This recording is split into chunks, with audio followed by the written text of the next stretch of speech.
Hi everyone, চলো তোমাদের সাথে আরেকটা ভিডিও শেয়ার করা যাক। নতুন নতুন রেসিপি বানাতে আমার ভীষণ ভালো লাগে। তার মধ্যে জনপ্রিয় একটা রেসিপি হচ্ছে আমার কাছে শিম বাটা।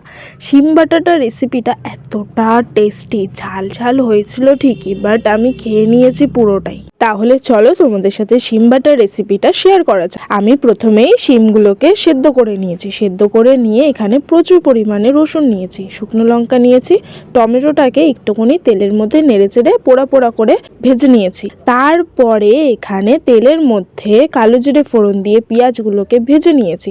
তারপরে হাতের সাহায্যে শুকনো লঙ্কাগুলোকে ভেঙে নেব আর রসুনগুলোকে হাতের সাহায্যে টুকরো টুকরো করে নেব। আর তারপরে এখানে যে পেঁয়াজগুলো ভাজছিলাম, পেঁয়াজগুলোর মধ্যে অনেকটা পরিমাণে কাঁচা লঙ্কা বাটা দিয়ে দিয়েছি। আর তারপরে যে উপকরণগুলো ছিল, শিম সেদ্ধ করে রেখেছিলাম, সেগুলোকে হাতের সাহায্যে একটুখানি ম্যাশ করে নিয়েছি। তারপরে যে ছিল টমেটো, শুকনো লঙ্কা, রসুন, তারপরে মশলার মধ্যে দিয়েছি নুন, হলুদ, একটুখানি মিষ্টিও দিয়েছি, কারণ কি শিম বাটা যেহেতু, আর অনেকটা পরিমাণে আমি ঝাল দিয়েছি। তো এখানে তারপরে ভালো করে এরকম তেল ছেড়ে আসলে কষানোর পরে, তাহলেই বুঝবে তোমাদের রান্না তৈরি।